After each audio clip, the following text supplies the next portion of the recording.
Hello friends, నమస్తే. తెలంగాణ మహిళలకు సజ్జనార్ విజ్ఞప్తి. ఫ్రీ బస్సుల్లో అలా చేయొద్దంటూ సూచన. ఉచిత బస్సు ప్రయాణాన్ని తెలంగాణ వ్యాప్తంగా మహిళలు పెద్ద ఎత్తున ఉపయోగించుకుంటున్నారు. మునుపెన్నడూ లేని విధంగా మహిళలు పెద్ద ఎత్తున ప్రయాణాలు చేపడుతున్నారు. ఇదిలా ఉంటే ఉచిత బస్సుల ప్రయాణం విషయంలో కొన్ని సమస్యలు ఎదురవుతున్నట్లు ఆర్టీసీ దృష్టికి వచ్చింది. ఈ విషయమై తాజాగా ఆర్టీసీ ఎండీ సజ్జనార్ కీలక ప్రకటన చేశారు. మహిళా ప్రయాణికులకు విజ్ఞప్తి చేస్తూ తెలంగాణ ప్రభుత్వం ప్రతిష్టాత్మకంగా ప్రవేశపెట్టిన మహాలక్ష్మి పథకానికి విశేష స్పందన లభిస్తున్న విషయం తెలిసిందే.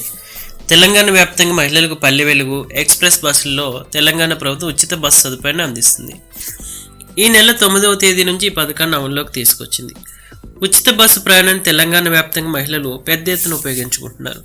మునుపెన్నడూ లేని విధంగా మహిళలు పెద్ద ఎత్తున ప్రయాణాలు చేపడుతున్నారు. ఇదిలా ఉంటే ఉచిత బస్సుల ప్రయాణం విషయంలో కొన్ని సమస్యలు ఎదురవుతున్నట్లు ఆర్టీసీ దృష్టికి వచ్చింది. ఈ విషయమై తాజాగా ఆర్టీసీ ఎండీ సజ్జనార్ కీలక ప్రకటన చేశారు. మహిళా ప్రయాణికులకు విజ్ఞప్తి చేస్తూ ఓ వీడియో సందేశాన్ని విడుదల చేశారు. తక్కువ దూరం ప్రయాణించే మహిళలు సైతం ఎక్స్ప్రెస్ బస్సుల్లో ఎక్కువగా వెళ్తున్నట్లు యాజమాన్యం దృష్టికి వచ్చిందని సజ్జనార్ తెలిపారు. దీనివల్ల దూర ప్రాంత ప్రయాణికులకు తీవ్ర అసౌకర్యం కలుగుతుందన్నారు. తక్కువ దూరం ప్రయాణించేవారు పల్లె వెలుగు బస్సులు ఎక్కి సిబ్బందికి సహకరించాలని సజ్జనార్ కోరారు. అలాగే కొందరు మహిళలు అనుమతించిన స్టేజీల్లో కాకుండా మధ్యలోనే బస్సులను ఆపమని సిబ్బందిపై ఒత్తిడి తెస్తున్నారన్న సజ్జనార్ దీంతో ప్రయాణ సమయం పెరుగుతుందని చెప్పుకొచ్చారు.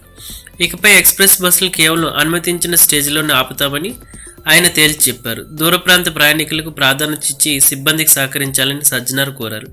మహాలక్ష్మి పథకం సక్రమంగా అమలు చేయడానికి మహిళలు, చిన్నారులు, ట్రాన్స్జెండర్ మరింత సహకరించాలని సజ్జనార్ విజ్ఞప్తి చేశారు.